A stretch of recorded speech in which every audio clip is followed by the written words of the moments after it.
Hello and welcome to Talk Sports, your weekly deep dive into everything football. My name is Yinka Adegbuyi. They call me the doc around here. And tactically, we're going to talk about masterclass analysis tonight about the world of football and about the occurrences happening there. I'm going to be your host for tonight's Talk Sport edition from Premier Sports Fan Center. Wow. It's going to be a wonderful show tonight, and we're going to jump right in. First of all, we're looking at leadership and locker room power right inside the dressing room of Liverpool. We're looking at some of the things that happened in recent times. After 4 straight losses, Liverpool's captain Virgil van Dijk called a players-only meeting, and the Reds responded in a massive 5-1 victory in Champions League, and a kind of behind-the-scenes leadership moment that fans love to dissect.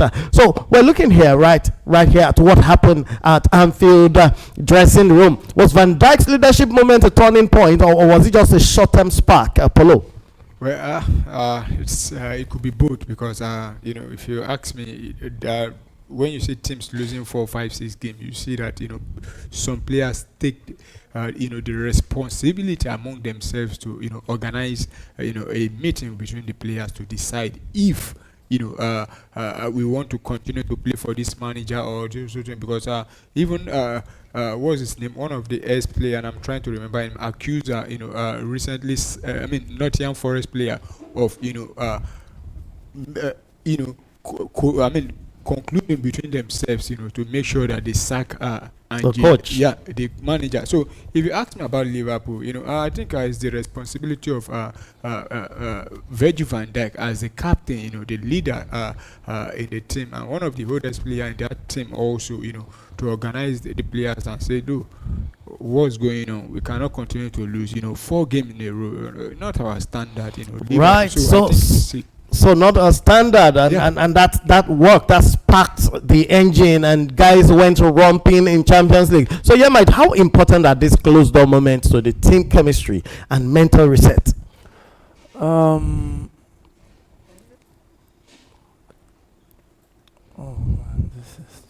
So looking at it, I think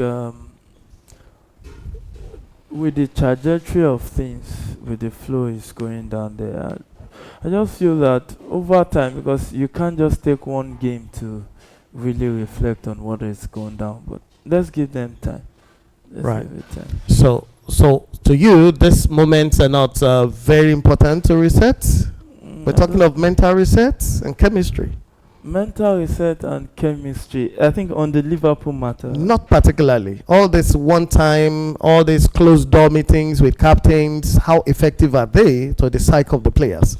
I think they do it all the time, most times, especially when things are not going well. It's one of the things that has to do with the leadership role and experience. So there are times whereby the experienced players actually call on the younger ones that are coming up, and they try to sit and talk, and Van Dijk really has done through that line, and he can only speak like this because Liverpool won. If they didn't win, most likely would not be saying all this. So right. So if they didn't win, we're not going to see all the show and all the press conferences held by Van Dijk after that whooping 5-1 victory in Champions League. So to you out there, viewers and fans and followers, I want you to answer the third question. Could this mark the new or the rise of a new leadership culture under Arne Slot? Could this change mark the rise of new leadership structure whereby the captain, the players can decide on match winning or match performances by holding players only without the coach's involvement? Please put your comment in our comment section. Just put it down on YouTube or go to our Facebook page and write exactly what you feel about this kind of trend that happens in football. So while Liverpool seems to have found a voice again, not every European giant is handling adversity as smoothly